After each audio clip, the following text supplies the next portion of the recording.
Wala nang maraming paligoy-ligoy pa, diretso sa punto na.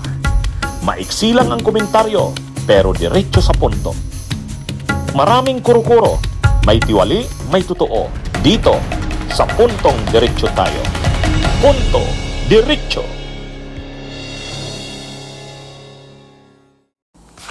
Ayan, mga kabunyog, diretso tayo dito sa puntong ito. Punto Diretso.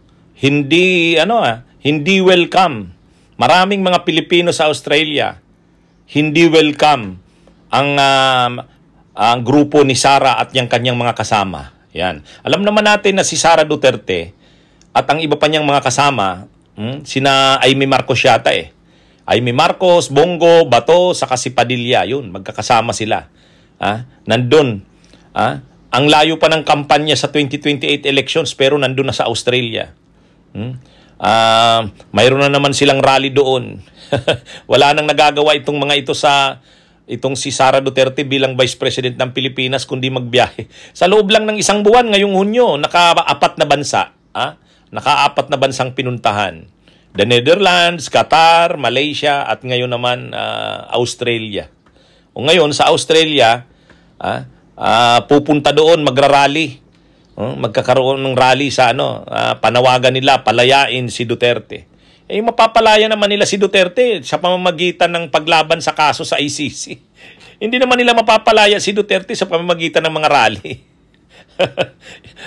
Kahit anong gawin nilang rally, kahit lahat ng bansa mag-rally sila, ang magpapalaya kay Duterte, doon sa kaso sa ICC, harapin nila ito. Doon, galingan ng abogado nila, galingan ni Kaufman. Walang epekto yung mga rally-rally kahit pa lahat ng lugar sa Australia mag-rally sila. Ngayon pinagmamalaki ng mga supporters ng Duterte, welcome na welcome daw sila Sara sa Australia. Siyempre ang nagwi-welcome kila Sara yung mga DDS, yung mga diehard na Duterte.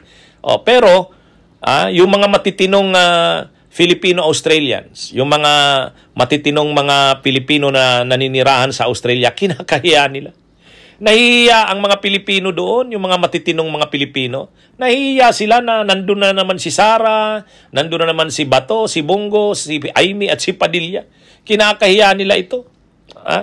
Alam nyo, kahit tayo mga Pilipino, pag nakikita natin ang mga ginagawa ng mga DDS sa iba't ibang lugar ng mundo, nakakahiya.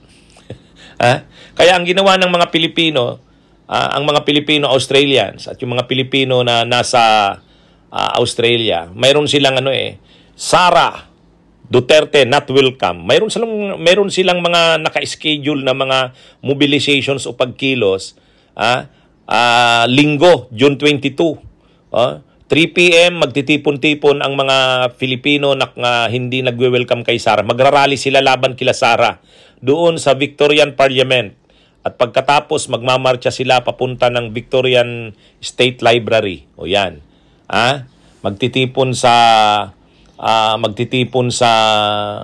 Victorian Parliament pagkatapos sa State Library. O yan. Ang mga Pilipinong ito na hindi nagwe-welcome kay Sara, nananawagan sila na ng hustisya, pagpapanagot, kailangang papanagutin sila Sara. Kapwa si Sara at ang kanyang amang si Digong. Yun. Kaya yan ang panawagan ng mga Filipino na nasa Australia. Yung matitinong mga Pilipino. Yung mga DDS, yung mga Duterte diehard supporters, a-attend sila sa rally ni Sara. Pero sa mga Pilipinong matitino, hindi welcome sila Sara doon. Binitbit pa ang kanyang buong gang. Yung gang ni Sara, kasama si Amy, si Bato, si Bongo, si Padilla. At mga vloggers, mga vloggers ng DDS. Salamat na lang at ang mga Pilipinong matitino ay nagkakaroon ng mga pagkilos para ipakitang hindi welcome ang grupo ni Sara sa Australia. Pakinggan at panoorin natin ang ilang talumpati ng mga Pinoy sa Australia na nagpahayag at nagrally rin dahil hindi umano welcome si Sara sa nasabing bansa.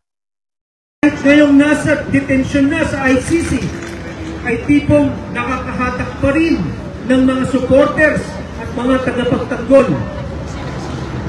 Paano na ang isang vice-presidente na nakakapagnakaw sa kaban ng yaman at lumulustay sa 615 million peso at gagastusin niya sa loob lamang ng 11 araw ay nakakapagtamasa pa rin ng laksang supporters. Pero napansin ko, mga kasama, sa totoo lang, mas maliit sila ngayon kaysa nung nakaraan. Di niyo ba napansin? Bakit sa kabila ng isang naninintong impeachment trial sa vice-presidenteng ito na may mabibigat na ebidensya ng paglabag sa salikang batas ng Pilipinas, pagnanakaw, pagsisinungaling at pagbabanta ng pagpatay at destabilisasyon ay pinapanigan kaysa iwinawaksi? Bakit isang senador na binoto ng mga mamamayan umani ng pinakamalaking boto noong 2022 at mandato ng taong bayan ay ngayon nagdedeklara na siya ay lingkod para kay Duterte lamang? At tagwikang, sunugin man siya, mangangamoy Duterte ang kanyang mga abo. Gusto kong malaman nyo na ang mga OFWs, ang mga overseas Filipinos, no, hindi complacent. No? Lalo na kasi marami sa atin umalis sa Pilipinas sa panahon na magulo ang Pilipinas, remember? So we are here now, we have settled, we have raised our families, right? Now we are enjoying, you know, the freedom that we have here in Australia. And we love Australia for its rule of law. No? We love Australia for being able to tolerate different views. Okay? At dito rin po nakita natin ang kahalagahan ng maayos na budget, no, ng gobyerno.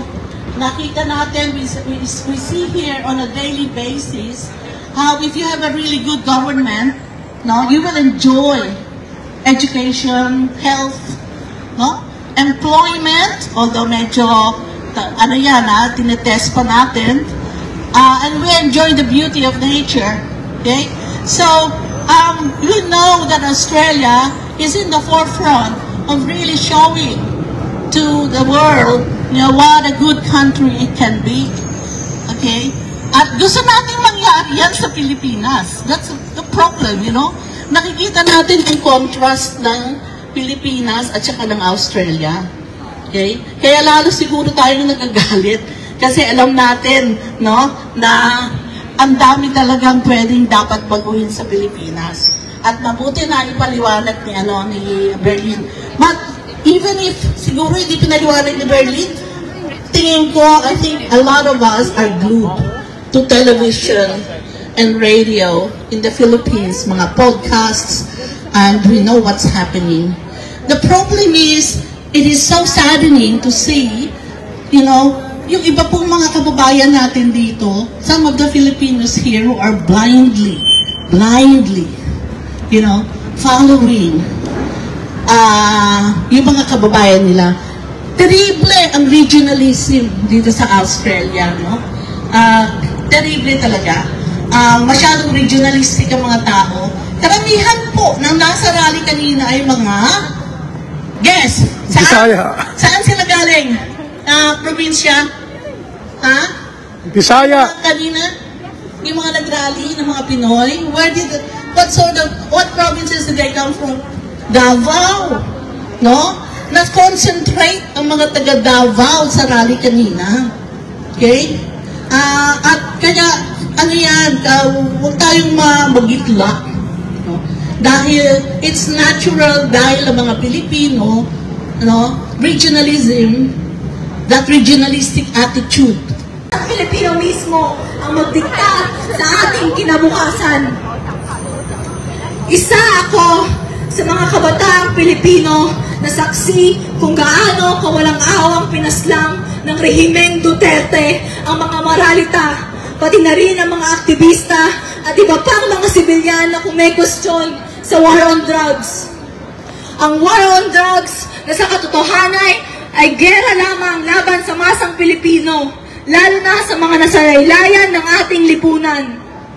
Mahigit 30,000 ang pinatay ng rehimeng Duterte at ang kanyang mga alipores tulad ng PNP sa pamamagitan ng extrajudicial killings. Kaya ang kagustuhan ng masa ay panagutin at ikulong si Duterte sa kanyang mga krimen.